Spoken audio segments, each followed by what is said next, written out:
1 Kings chapter 15. In the 18th reign of the year of Jeroboam son of Nebat, Abijah became king of Judah, and he reigned in Jerusalem for 3 years. His mother's name was Maacah, daughter of Abishalom. He committed all the sins his father had done before him. His heart was not fully devoted to the Lord his God, as the heart of David his forefather had been. Nevertheless, for David's sake, the Lord his God gave him a lamp in Jerusalem, by raising up a son to succeed him, and by making Jerusalem strong.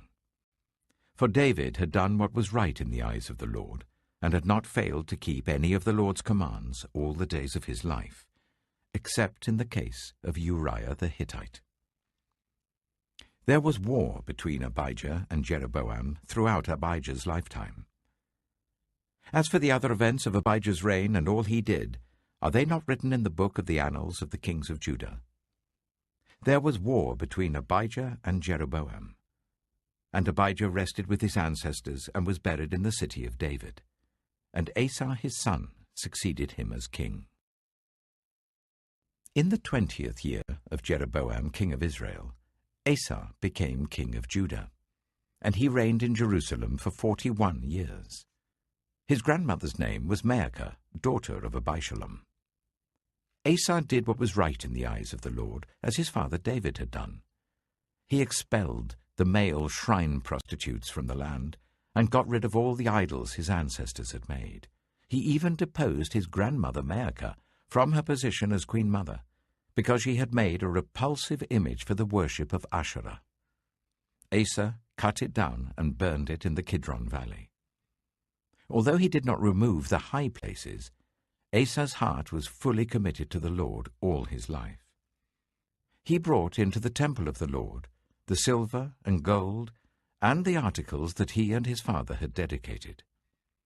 There was war between Asa and Baasha, king of Israel, throughout their reigns. Baasha, king of Israel, went up against Judah and fortified Ramah to prevent anyone from leaving or entering the territory of Asa, king of Judah. Asa then took all the silver and gold that was left in the treasuries of the Lord's temple and of his own palace. He entrusted it to his officials and sent them to Ben-Hadad, son of Tabrimon, the son of Hezion, the king of Aram, who was ruling in Damascus. "Let there be a treaty between me and you," he said, "as there was between my father and your father. See, I am sending you a gift of silver and gold. Now break your treaty with Baasha, king of Israel, so that he will withdraw from me." Ben-Hadad agreed with King Asa, and sent the commander of his forces against the towns of Israel. He conquered Ijon, Dan, Abel, Beth-Maacah, and all Kinnereth, in addition to Naphtali. When Baasha heard this, he stopped building Ramah and withdrew to Tirzah. Then King Asa issued an order to all Judah. No one was exempt. And they carried away from Ramah the stones and timber Baasha had been using there. With them, King Asa built up Geba in Benjamin, and also Mizpah. As for all the other events of Asa's reign, all his achievements, all he did, and the cities he built, are they not written in the book of the annals of the kings of Judah? In his old age, however, his feet became diseased. Then Asa rested with his ancestors, and was buried with them in the city of his father David. And Jehoshaphat, his son, succeeded him as king. Nadab, son of Jeroboam, became king of Israel in the 2nd year of Asa, king of Judah, and he reigned over Israel for 2 years. He did evil in the eyes of the Lord, following the ways of his father, and committing the same sin his father had caused Israel to commit. Baasha, son of Ahijah, from the tribe of Issachar, plotted against him, and he struck him down at Gibbethon, a Philistine town, while Nadab and all Israel were besieging it. Baasha killed Nadab in the 3rd year of Asa, king of Judah, and succeeded him as king. As soon as he began to reign, he killed Jeroboam's whole family. He did not leave Jeroboam anyone that breathed, but destroyed them all, according to the word of the Lord, given through his servant Ahijah the Shilonite. This happened because of the sins Jeroboam had committed and had caused Israel to commit, and because he aroused the anger of the Lord, the God of Israel.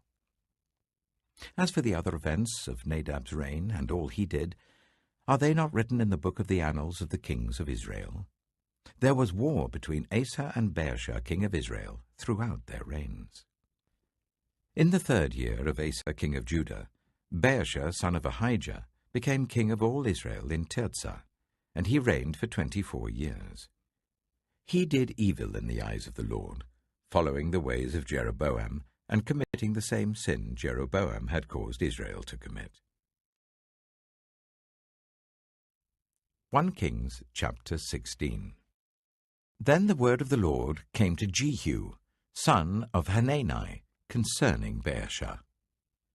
I lifted you up from the dust, and appointed you ruler over my people Israel.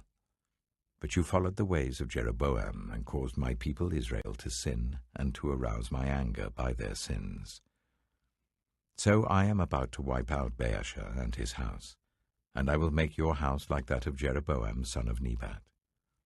Dogs will eat those belonging to Baasha who die in the city, and birds will feed on those who die in the country.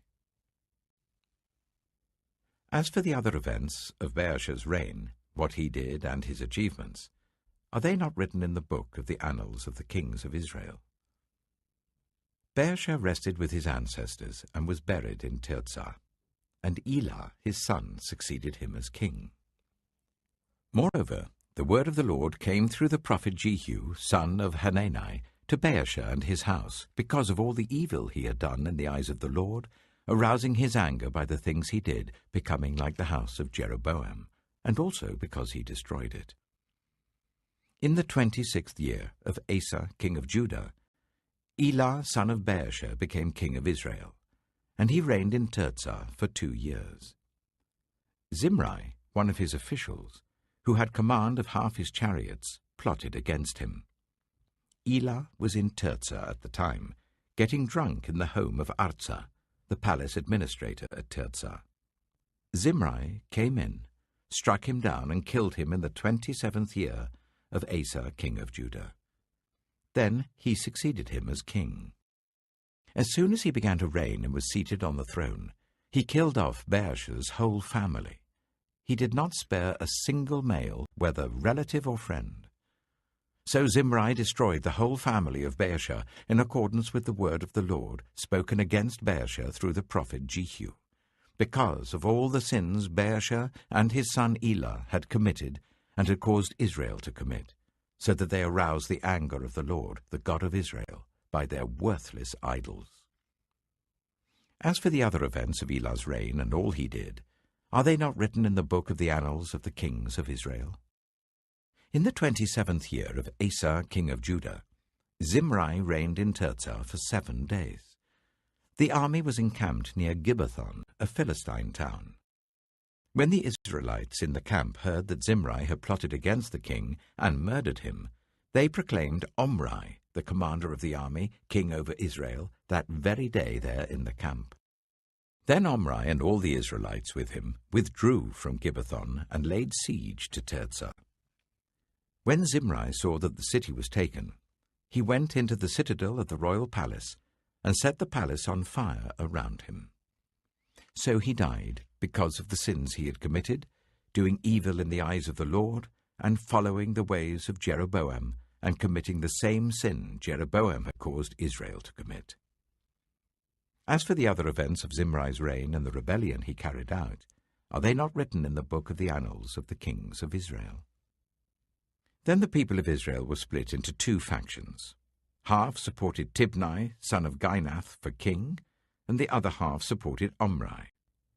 But Omri's followers proved stronger than those of Tibni, son of Ginath. So Tibni died, and Omri became king. In the 31st year of Asa, king of Judah, Omri became king of Israel, and he reigned for 12 years, 6 of them in Tirzah. He bought the hill of Samaria from Shema for 2 talents of silver, and built a city on the hill, calling it Samaria, after Shema, the name of the former owner of the hill. But Omri did evil in the eyes of the Lord, and sinned more than all those before him. He followed completely the ways of Jeroboam son of Nebat, committing the same sin Jeroboam had caused Israel to commit, so that they aroused the anger of the Lord, the God of Israel, by their worthless idols. As for the other events of Omri's reign, what he did and the things he achieved, are they not written in the book of the annals of the kings of Israel? Omri rested with his ancestors and was buried in Samaria, and Ahab, his son, succeeded him as king. In the 38th year of Asa, king of Judah, Ahab, son of Omri, became king of Israel, and he reigned in Samaria over Israel for 22 years. Ahab, son of Omri, did more evil in the eyes of the Lord than any of those before him. He not only considered it trivial to commit the sins of Jeroboam, son of Nebat, but he also married Jezebel, daughter of Ethbaal, king of the Sidonians, and began to serve Baal and worship him. He set up an altar for Baal in the temple of Baal that he built in Samaria. Ahab also made an Asherah pole, and did more to arouse the anger of the Lord, the God of Israel, than did all the kings of Israel before him.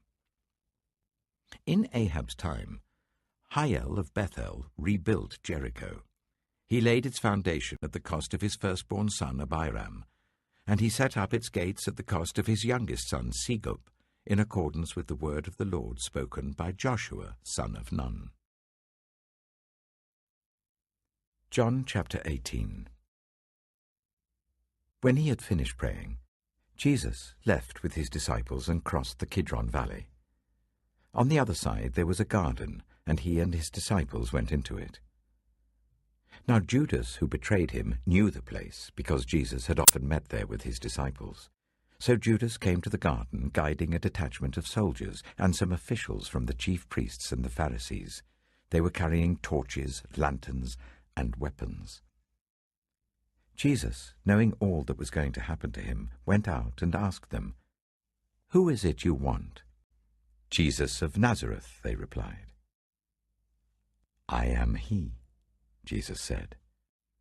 And Judas the traitor was standing there with them. When Jesus said, "I am he," they drew back and fell to the ground. Again he asked them, "Who is it you want?" "Jesus of Nazareth," they said. Jesus answered, "I told you that I am he. If you are looking for me, then let these men go." This happened so that the words he had spoken would be fulfilled. "I have not lost one of those you gave me." Then Simon Peter, who had a sword, drew it and struck the high priest's servant, cutting off his right ear. The servant's name was Malchus. Jesus commanded Peter, "Put your sword away. Shall I not drink the cup the Father has given me?" Then the detachment of soldiers with its commander and the Jewish officials arrested Jesus. They bound him and brought him first to Annas, who was the father-in-law of Caiaphas, the high priest that year. Caiaphas was the one who had advised the Jewish leaders that it would be good if one man died for the people. Simon Peter and another disciple were following Jesus. Because this disciple was known to the high priest, he went with Jesus into the high priest's courtyard, but Peter had to wait outside the door. The other disciple, who was known to the high priest, came back, spoke to the servant girl on duty there, and brought Peter in. "You aren't one of this man's disciples too, are you?" she asked Peter. He replied, "I am not." It was cold, and the servants and officials stood round a fire they had made to keep warm. Peter also was standing with them, warming himself. Meanwhile, the high priest questioned Jesus about his disciples and his teaching. "I have spoken openly to the world," Jesus replied. "I always taught in synagogues or at the temple, where all the Jews come together. I said nothing in secret. Why question me? Ask those who heard me. Surely they know what I said." When Jesus said this, one of the officials nearby slapped him in the face. "Is this the way you answer the high priest?" he demanded. "If I said something wrong," Jesus replied, "testify as to what is wrong. But if I spoke the truth, why did you strike me?" Then Annas sent him bound to Caiaphas the high priest. Meanwhile, Simon Peter was still standing there warming himself. So they asked him, "You aren't one of his disciples too, are you?" He denied it, saying, "I am not." One of the high priest's servants, a relative of the man whose ear Peter had cut off, challenged him, "Didn't I see you with him in the garden?" Again Peter denied it, and at that moment a cock began to crow. Then the Jewish leaders took Jesus from Caiaphas to the palace of the Roman governor.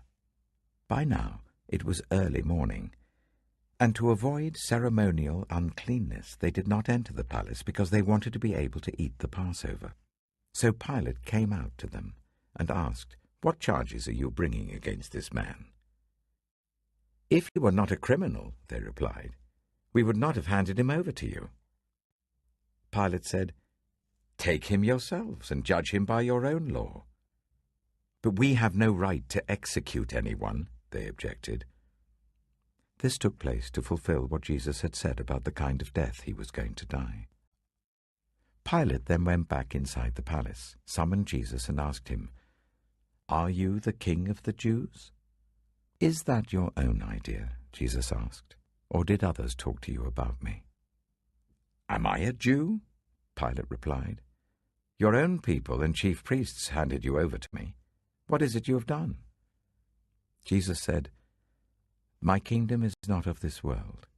If it were, my servants would fight to prevent my arrest by the Jewish leaders. But now my kingdom is from another place." "You are a king, then," said Pilate. Jesus answered, "You say that I am a king.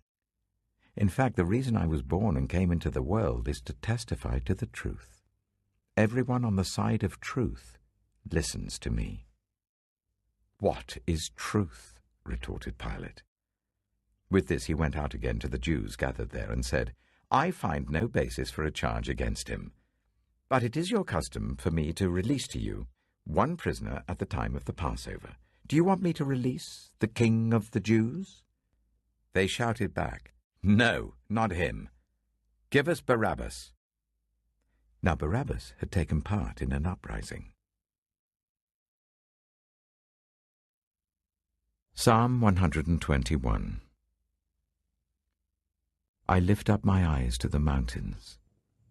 Where does my help come from? My help comes from the Lord, the maker of heaven and earth. He will not let your foot slip. He who watches over you will not slumber. Indeed, he who watches over Israel will neither slumber nor sleep. The Lord watches over you. The Lord is your shade at your right hand. The sun will not harm you by day, nor the moon by night. The Lord will keep you from all harm. He will watch over your life. The Lord will watch over your coming and going, both now and forevermore. Proverbs chapter 28. The wicked flee, though no one pursues, but the righteous are as bold as a lion. When a country is rebellious, it has many rulers, but a ruler with discernment and knowledge maintains order. A ruler who oppresses the poor is like driving rain that leaves no crops. Those who forsake instruction praise the wicked, but those who heed it resist them. Evildoers do not understand what is right, but those who seek the Lord understand it fully. Better the poor, whose way of life is blameless, than the rich, whose ways are perverse. A discerning son heeds instruction, but a companion of gluttons disgraces his father. Whoever increases wealth by taking interest or profit from the poor amasses it for another, who will be kind to the poor. If anyone turns a deaf ear to my instruction, even their prayers are detestable. Whoever leads the upright along an evil path will fall into their own trap, but the blameless will receive a good inheritance. The rich are wise in their own eyes. One who is poor and discerning sees how deluded they are. When the righteous triumph, there is great elation.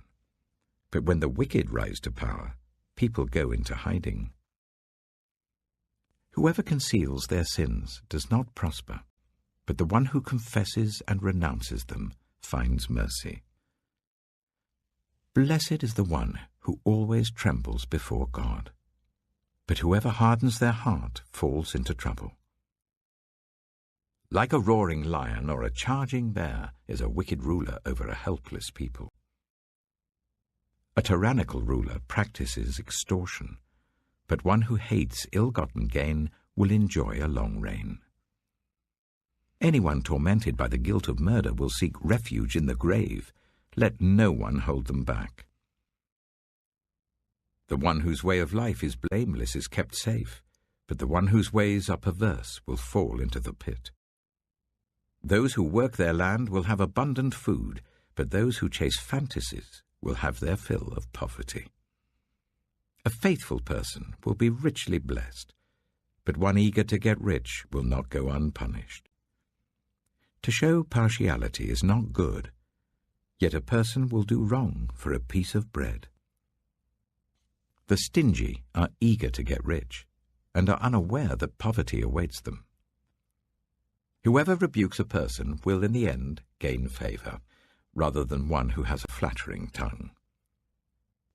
Whoever robs their father or mother and says, "It's not wrong," is partner to one who destroys. The greedy stir up conflict, but those who trust in the Lord will prosper. Those who trust in themselves are fools, but those who walk in wisdom are kept safe. Those who give to the poor will lack nothing, but those who close their eyes to them receive many curses. When the wicked rise to power, people go into hiding, but when the wicked perish, the righteous thrive.